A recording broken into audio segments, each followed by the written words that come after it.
Hey, it's Sophia from GCSE English Success, and I'm going to show you how to make a double-sided flashcard for AQA GCSE English Language Paper 1 Question 2. If you'd like more help revising for GCSE English, head to gcseenglishsuccess.com. So question 2 is worth 8 marks.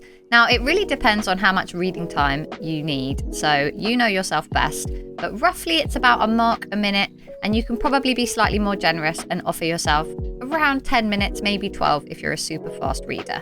Question 2 is all about language analysis, and we're going to divide our revision card into 4 boxes so that we can focus on learning subject terminology, list of success criteria taken from the mark scheme, some better words to use in place of shows, and then some sentence starters, which will really help you craft an excellent paragraph every time.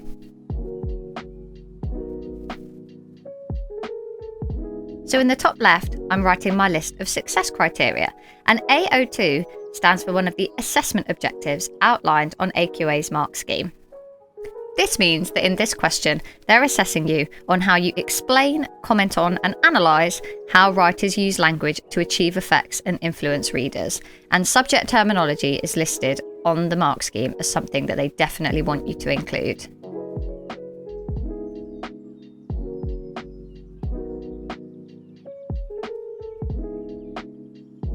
Now in the bottom left, we're going to add a few different alternatives for the word shows. A lot of students get stuck in the habit of saying, this quote shows, or this metaphor shows, and there are so many better alternatives. So you can choose some of your favourites from my list, or feel free to write down all of them.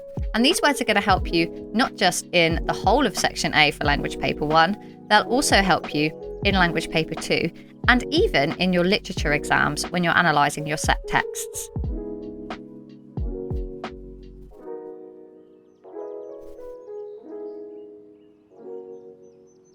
Now in the top right hand box, I'm just making a note that I need to write 3 paragraphs for this question. So I would need to analyse at least 1 quote per paragraph, so a minimum of 3 quotes. And I'm giving you a bit of a structure to write your paragraphs here. I'm giving you some sentence starters with gaps in where you would put in your own quotes, your own answers to the question, and your own analysis of the effects. Now, you don't have to copy this word for word, of course, but it just gives you an idea. So I would start off by saying the writer uses a technique, so it might be a metaphor, to make the something seem something. And now it really depends what the question is. If the question is, how does the writer use language to make the dinosaur seem scary? Then you're going to say the writer uses a metaphor to make the dinosaur seem terrifying in the phrase, and then you add your quote.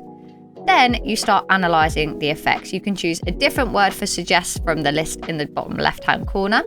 And then you can say this suggests, and then you add some analysis. What does it suggest about the dinosaur, for example? After that, you might zoom in on one word in your quote in particular. So there I've written, in particular, the, and you might put the adjective enormous suggests something else. And then you might like to finish off with an effect on the reader. The reader may think or feel or believe, and again, add your own ideas there. You don't have to answer it exactly like that, but if you're stuck, that is a really good place to start. Now in the bottom, here's where I'm adding my list of subject terminology. And these are language techniques which I will be identifying in the extract that I've been given in the question. Some of these I'm sure you'll have already heard of, like similes, metaphors, personification, and alliteration. However, there might be some new ones in here, and it could be another really good revision activity for you to make individual mini flashcards to learn and test yourself on any of these terms that you're not familiar with. Feel free to Google the ones you're not sure about.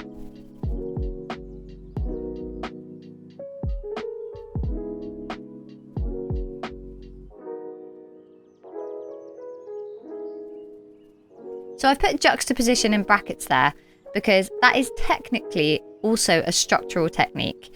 And it means where you have two ideas or two contrasting images which are quite close together in a text. So that can be how the writer has ordered the text, but it also might be how they've chosen very different words with very different meanings. For example, a really positive adjective and then a really negative adjective in quite quick succession, which is why I've included it in language techniques. Now flipping over, on the back of the revision card, I'm going to show you an example paragraph to a past paper question, and this one is from the June 2019 paper. Don't worry if you haven't read the paper or you don't know the text, because it's more about seeing what a good one looks like with the sentence starters and the subject terminology.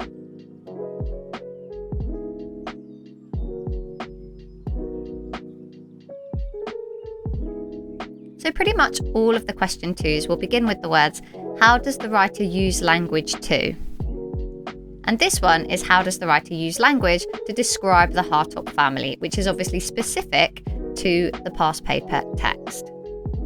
Now here I'm going to write the 3 steps that I would take if I were to answer this question in an exam. The first thing I'll do is I will read the extract, because in the question it should normally give you a sort of set of lines to choose quotes from. So it might be lines 1 to 20, for example.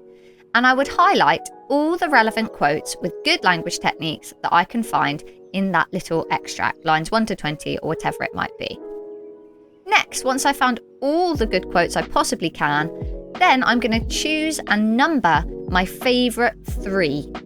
I would say between 3 and 5 would be good, because it might be that you've grouped words together, individual words, joined them together with ... to make one quote, because, for example, they created a certain semantic field.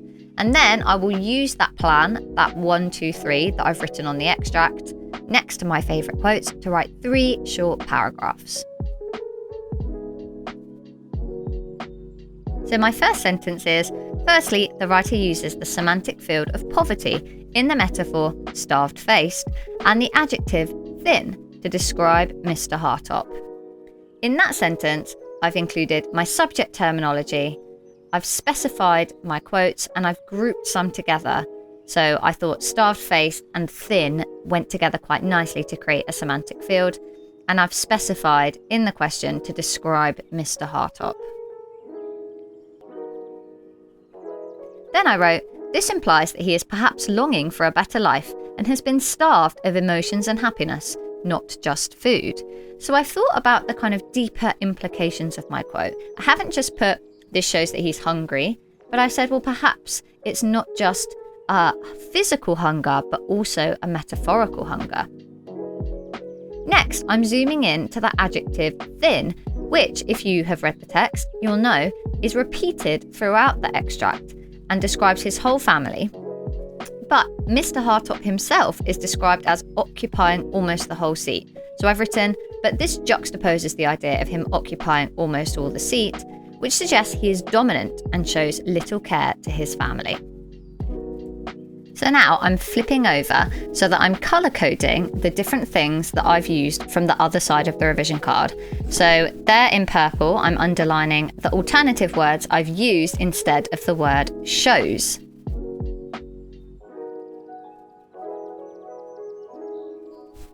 Next, I'm underlining all my subject terminology in pink.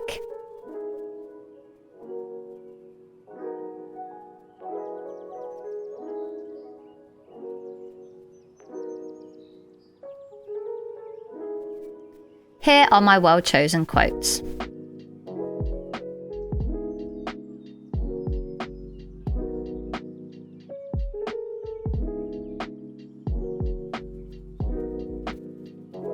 Finally, I'm underlining my detailed analysis of the effects of the words and phrases that I've chosen from the extract.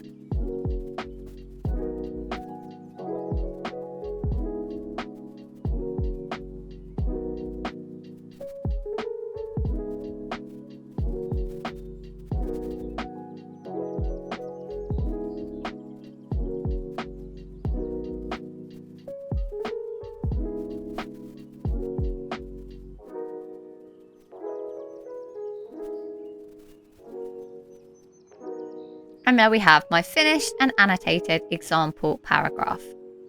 And on the other side, you can revise exactly what you need to include in each of your paragraphs.